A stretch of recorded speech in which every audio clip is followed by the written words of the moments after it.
Hola a todos, no sé muy bien cómo comenzar este relato, pero necesitaba desahogarme.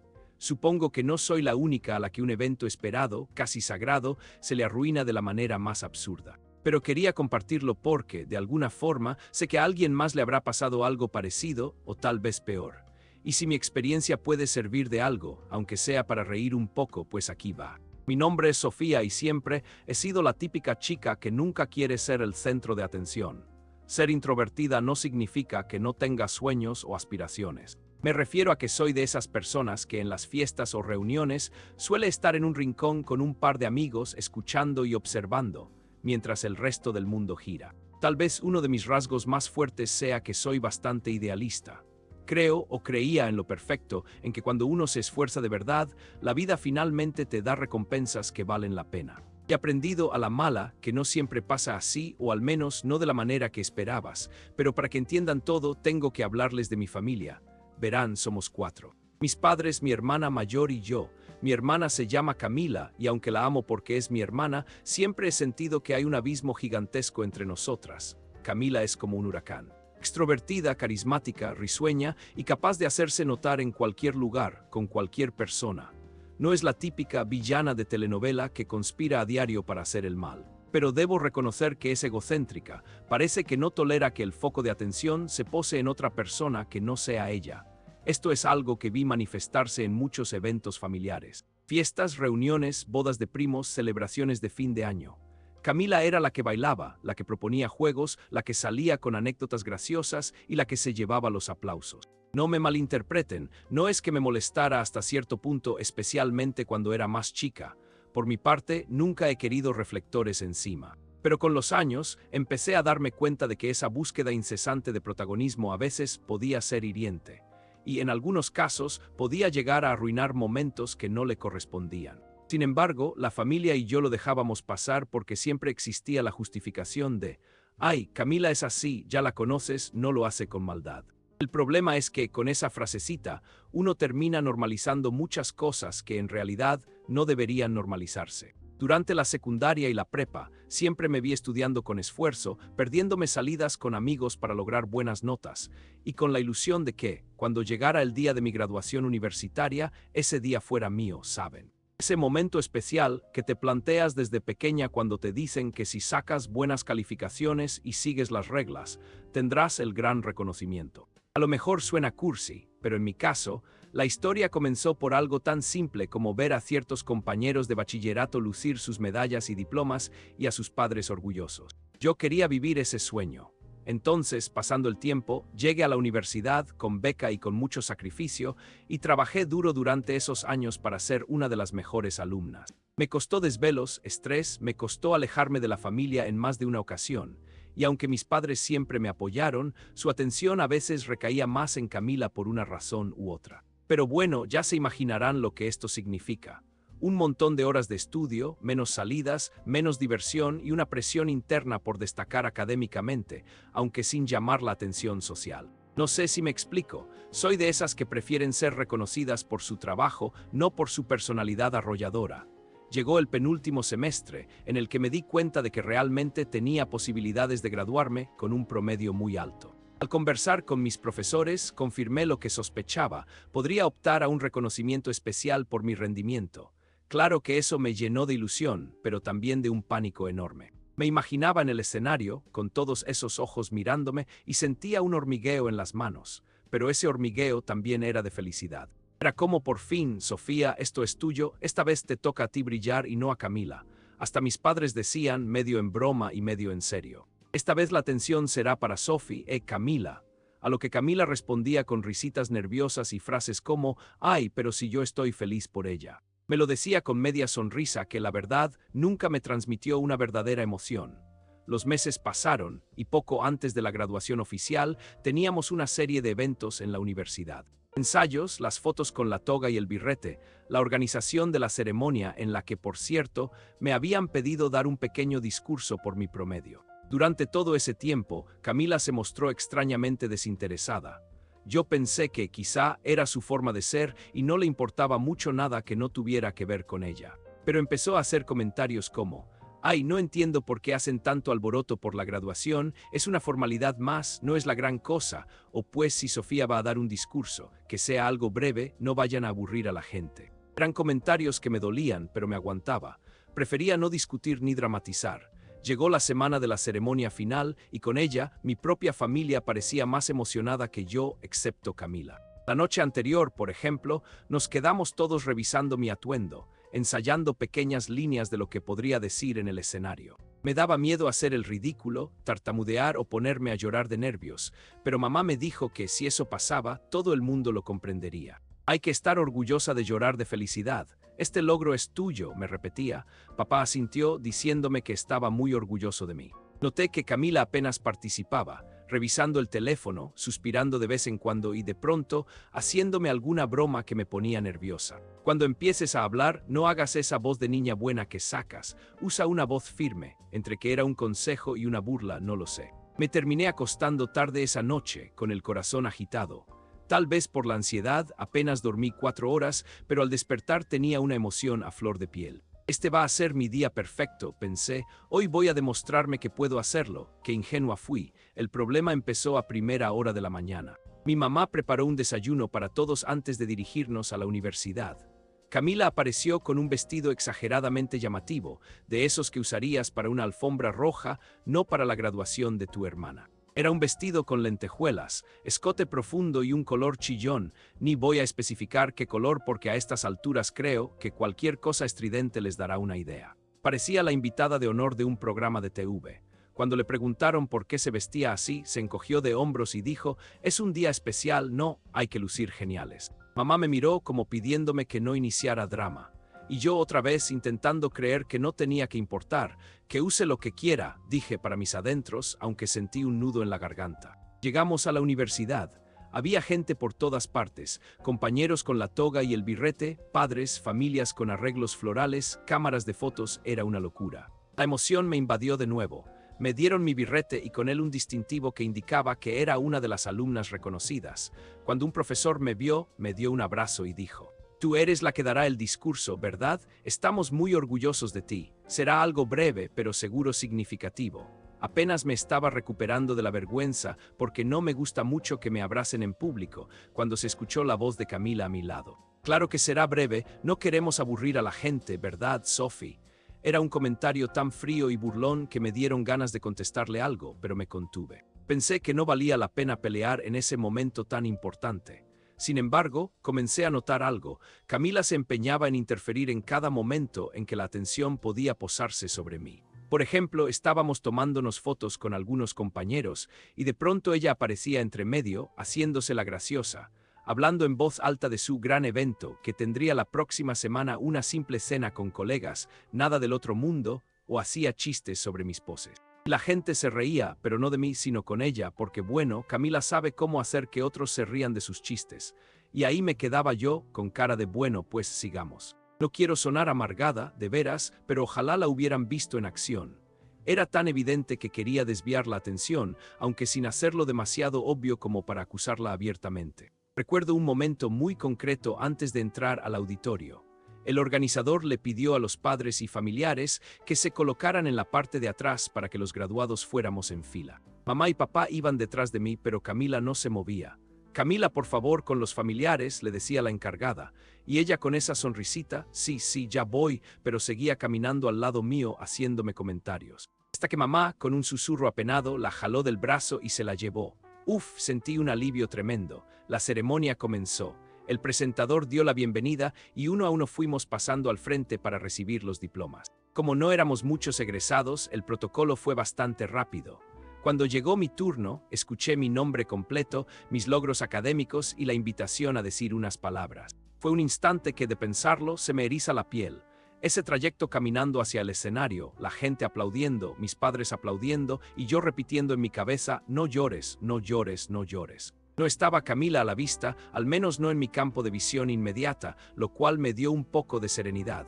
Subí con el pulso acelerado y tomé el micrófono. Recuerdo que empecé mi discurso con algo como: «Quiero agradecer a mis profesores por su paciencia, a mis compañeros por hacer de estos años una experiencia única, y a mi familia», pero a mitad de frase vi un tumulto en la zona central del auditorio. Al principio no entendía nada. Se escuchaban murmullos, sillas moviéndose y gente que se ponía de pie. Fue entonces que alcancé a distinguir la voz de mi mamá preocupada. Camila, hija, ¿qué te pasa? Se armó un revuelo que cortó mi discurso de tajo. El presentador y otros profesores se levantaron para ver qué sucedía y en cuestión de segundos supe la razón. Camila estaba como desvaneciéndose en los brazos de mi madre. Escuché su gemido muy exagerado. No me siento bien, me quedé con la boca abierta. Para mí fue como si se parara el tiempo.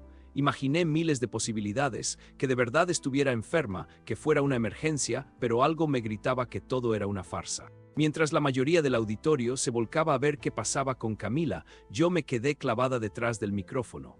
No sabía si continuar, si bajar, si correr a auxiliarla. Apenas podía reaccionar. Mis profesores me hacían señas para que no me moviera, pero era absurdo. Yo veía cómo medio mundo se acercaba a donde estaba mi hermana y mi gran momento se desvanecía delante de mis ojos. Después me enteré de que algunos se habían quedado sentados por cortesía, sin saber bien qué hacer.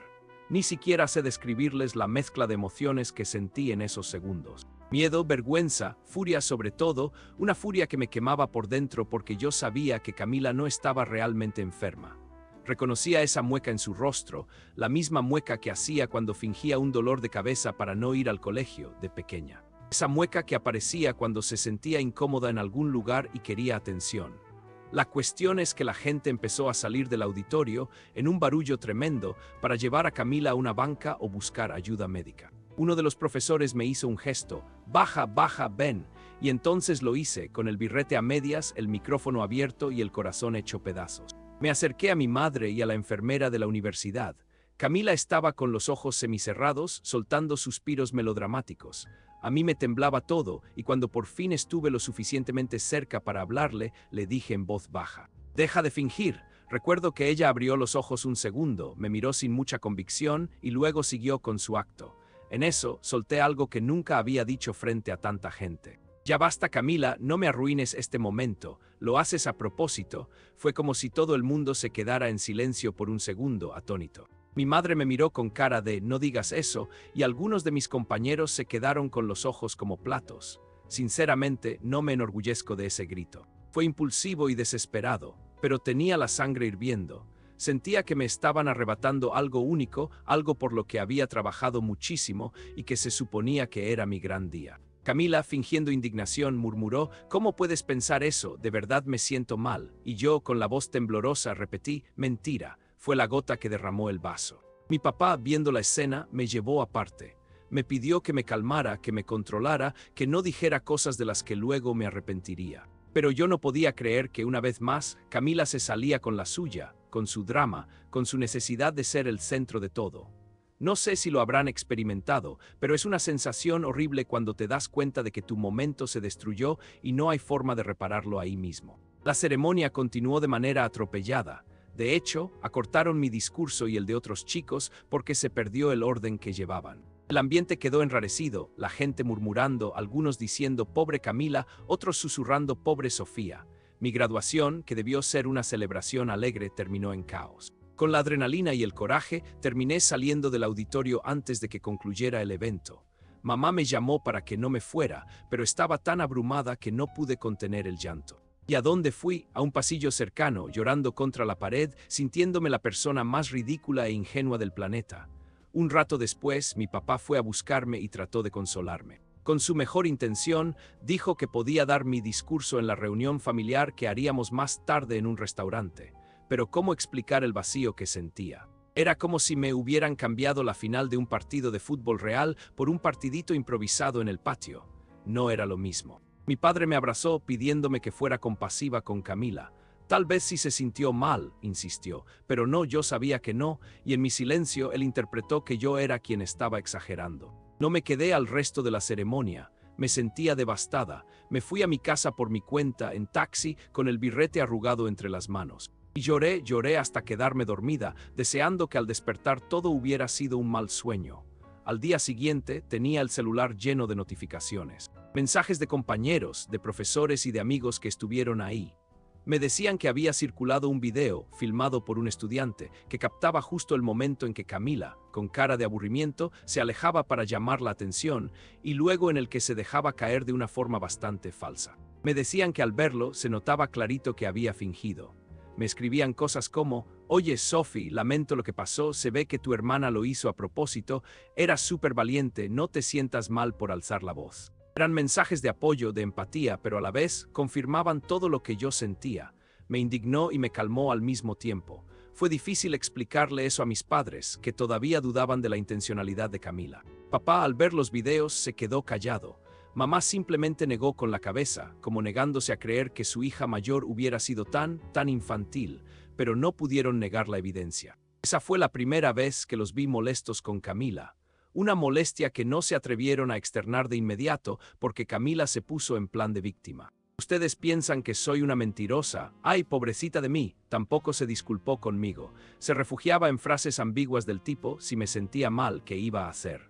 El caso es que yo pasé esa semana postgraduación sintiéndome entre humillada y estafada. Cada vez que recordaba cómo me quedé sola en el escenario, aguantando la respiración, y cómo la gente corría a ver a Camila, se me revolvía el estómago. Mi idealismo se tambaleó seriamente. Todos esos años estudiando, anhelando mi día especial, y termina siendo un bochorno. Fue uno de esos momentos en los que te dan ganas de mandarlo todo a la fregada y encerrarte con tu rencor. Pero, afortunadamente, algo dentro de mí, quizá esa chispa de valentía que no sabía que tenía, me hizo recapacitar. Un profesor me llamó para ver cómo estaba y me dijo: Sofía, no creas que tu esfuerzo se perdió. Todos vimos quién eres en realidad. Podemos hacer algo. Hagamos una reunión pequeña con algunos profesores y amigos, no algo oficial, pero sí un acto simbólico para que tengas tu momento de cierre. No se imaginan lo que lloré al escuchar eso. No fue fácil convencer a mis padres, por raro que parezca. Sentían que iba a ser una reedición inútil, algo que no valía la pena. Pero yo necesitaba ese acto de reivindicación. Había compañeros y profesores que también lo querían y la verdad, eso me daba fuerzas. Así que al final, con ayuda de un par de profesores, organizamos algo en un salón cultural de la universidad. Un lugar pequeño, con sillas para unas pocas personas. Invité solo a mis padres, a ciertos familiares cercanos que sí me querían apoyar y a unos cuantos amigos. Obviamente Camila se enteró y al principio lanzó comentarios sarcásticos. ¿En serio van a hacer una segunda graduación? Qué desesperado suena eso, pero la ignoré. Aprendí que entrarle al juego es desgastante. Aquella tarde de la mini ceremonia había preparado un discurso breve, ya no quería extenderme para no arriesgarme a otro show. Estaba tan nerviosa como el día oficial, pero esa vez tenía cierta paz interna, porque sentía el apoyo sincero de la gente que de veras me apreciaba. Cuando llegó mi turno de hablar, me temblaba la voz, pero la controlé. Gracias por estar aquí, no voy a fingir que esto es algo tan grande como la ceremonia oficial, pero para mí representa un cierre. Significa que a veces las cosas no salen como uno espera, y que hay personas que intentan robarte la ilusión, a veces sin saber el daño que hacen. Pero lo importante es lo que uno hace con ese dolor. Hoy decido no quedarme con la rabia, sino con la determinación de seguir adelante, algo así dije. Y terminé llorando, pero con lágrimas de alivio, de catarsis. Lo gracioso, mi hermana Camila apareció. Sí, llegó casi al final, cuando yo estaba terminando mi discurso, con cara de disculpa. Se notaba que mi madre la había convencido de asistir. Se quedó de pie en la parte de atrás del salón, sin decir mucho. Cuando terminé, algunos me aplaudieron y me abrazaron. Y en ese momento vi que Camila se acercó con una cara de circunstancias. Perdón, Sophie, yo no sé qué decir, creo que me pasé. Y la verdad fue una disculpa torpe. Ni siquiera la sentí tan sincera, pero me di cuenta de que ya no la necesitaba como antes. Lo que necesitaba era poner un punto final a esta rivalidad absurda. Así que simplemente le dije: gracias por venir, y la abracé, pero sin muchas palabras. La cosa quedó allí. No voy a mentir, desde ese día nuestra relación no es perfecta. Hay cosas que uno no olvida tan rápido. Pero yo cambié mi perspectiva. Aprendí que por más que busquemos el día perfecto, nunca estamos exentos de que algo o alguien lo eche todo a perder. Y que aún así lo que realmente vale es cómo reaccionamos y qué hacemos después. Ahora viene la parte irónica o graciosa de todo esto. Resulta que tiempo después, Camila estuvo contándole a media familia, algo molesta, que el bendito video de su desmayo falso la persigue. Mis compañeros lo convirtieron en un meme para el grupo de la generación, con un texto tipo: yo cuando toca exponer en clase y no estudié. Hay montajes de ella cayendo con música dramática y cosas por el estilo. Así que de cierta forma obtuvo la atención que tanto buscaba, pero no en el modo que quería. Lo que me hace reír, y lo admito sin mucha vergüenza, es que al final la gente la conoció por su telenovela personal y a mí varios me apoyaron y me dieron la palmadita que necesitaba. Eso sí que es un giro extraño. Supongo que la lección para mí es que no podemos controlar todo, ni a nadie más, pero sí podemos escoger cómo reaccionar y rodearnos de las personas adecuadas. Y sí, de paso, la vida te regala un meme de tu hermana que fingió desmayarse en tu graduación. Bueno, al menos te echas unas risas a costa de tanto drama. No me enorgullezco de disfrutarlo, pero soy humana. Ese es mi relato. Tal vez no sea la historia de graduación de ensueño con la que siempre fantaseé, pero la forma en que terminó, con ese sentido del humor medio retorcido, al menos me sacó una sonrisa. Y siendo sincera, terminé creciendo más de lo que esperaba. Así que para quienes se pregunten, ¿y si tu hermana no cambia? Pues no tengo la respuesta definitiva. Hasta el día de hoy sigue con su personalidad arrolladora. Sin embargo, ahora yo ya no necesito entrar en competencia ni necesito demostrarle nada. Mi graduación, la oficial, fue un desastre, sí, pero mi pequeño acto simbólico fue todo lo que necesitaba. Y esa es la historia de cómo mi hermana me arruinó la graduación, de cómo descubrí que a veces el mayor enemigo no es la gente tóxica, sino el dejarles robar lo que es tuyo. Y de cómo, a pesar de todo, se puede encontrar algo de luz y humor en medio del caos. Espero que si alguien por aquí ha pasado por un caso parecido, sepa que no está solo. A veces, los días perfectos no son tan perfectos y aún así terminan siendo mejores de lo que pensábamos. Gracias por leerme. No sé si se hicieron palomitas o algo para acompañar esta novelita que acabo de soltar, pero ojalá les resulte útil. Ahora me despido con un consejo. Si en su familia hay alguien que siempre quiere ser la estrella de la película, corran a buscar el celular y préndanle la cámara. No vaya a ser que terminen con un clip viral que les alegre o amargue la existencia.